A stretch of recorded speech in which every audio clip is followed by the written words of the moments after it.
আপনার কি পা ফুলে গেছে, জুতা পরতে কষ্ট হচ্ছে, শরীরে পানি জমে যাওয়ার কারণে ডাক্তার কি ফুসিড 40 mg দিয়েছে, কিন্তু এই ওষুধ কি সত্যি সব ধরনের ফোলা কমায়? আর ভুলভাবে খেলে কি কি সমস্যা হতে পারে? আজকের এই ভিডিওতে সবকিছু সহজ ভাষায় জানাবো, তাই ভিডিওটি শেষ পর্যন্ত দেখুন। আসসালামু আলাইকুম। আজকে আমরা জানবো ফুসিড 40 mg সম্পর্কে। এটি এমন একটি ওষুধ যা শরীরে জমে থাকা অতিরিক্ত পানি পেশাবের মাধ্যমে বের করতে সাহায্য করে। তবে এটি সাধারণত ফোলাভাবের ওষুধ নয়, তাই না জেনে এটি খাওয়া কিন্তু বিপজ্জনক। ফুসিড 40 mg কি কি কাজে ব্যবহার হয়? যখন হার্ট, কিডনি বা লিভারের সমস্যার কারণে শরীরে অতিরিক্ত পানি জমে যায়, তবে পা, গোড়ালি বা শরীর ফুলে যেতে পারে, এমন অবস্থায় চিকিৎসক ফুসিড 40 mg দিয়ে দিতে পারে। এই ওষুধ কিডনি বেশি পেশাব তৈরি করতে সাহায্য করে, ফলে অতিরিক্ত পানি ও লবণ শরীর থেকে বের করতে সাহায্য করে, ফলাভাবে ধীরে ধীরে কমাতে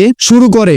সব ধরনের পা ফুলে যাওয়ার ক্ষেত্রে এই ওষুধ প্রয়োজন হয় না, তাই নিজ ইচ্ছায় কখনো খাবেন না। ফুসিড 40 mg এই ট্যাবলেটের কিছু পার্শ্ব প্রতিক্রিয়া রয়েছে। ফুসিড 40 mg এই ট্যাবলেট খাওয়ার পর বারবার পেশাব হতে পারে, মাথা ঘুরতে পারে, শরীরে পানি বা পটাশিয়াম কমে যেতে পারে এবং দুর্বল লাগতে পারে। তাই ওষুধটি খাওয়ার সময় চিকিৎসার পরামর্শে মেনে চলা জরুরি ও গুরুত্বপূর্ণ। যদি অতিরিক্ত দুর্বল লাগে, মাথা ঘোরে, পেশাব নিয়ে সমস্যা হয়, তাহলে অবশ্যই চিকিৎসার সাথে যোগাযোগ করতে হবে। মনে রাখবেন, পায়ে পানি জমে অনেক সময় হার্ট, কিডনি বা লিভারের রোগের লক্ষণ হতে পারে। তাই শুধু ওষুধ খেয়ে সমস্যাকে লুকিয়ে না রেখে সঠিক কারণ নির্ণয় করুন। ফুসিড 40 mg শুধুমাত্র চিকিৎসার পরামর্শ অনুযায়ী ব্যবহার করা জরুরি। ভিডিওটি ভালো লাগলে অবশ্যই লাইক দিন, শেয়ার করুন এবং এমন স্বাস্থ্য টিপস পেতে আমাদের চ্যানেলটিকে অবশ্যই সাবস্ক্রাইব করুন। ফুসিড ট্যাবলেটের মূল্য হচ্ছে মাত্র, একটি ট্যাবলেট মূল্য হচ্ছে 1 টাকা, অর্থাৎ 1 টাকায় যে কোনো ফার্মেসি থেকে এই ট্যাবলেটটি আপনি পেয়ে যাবেন এবং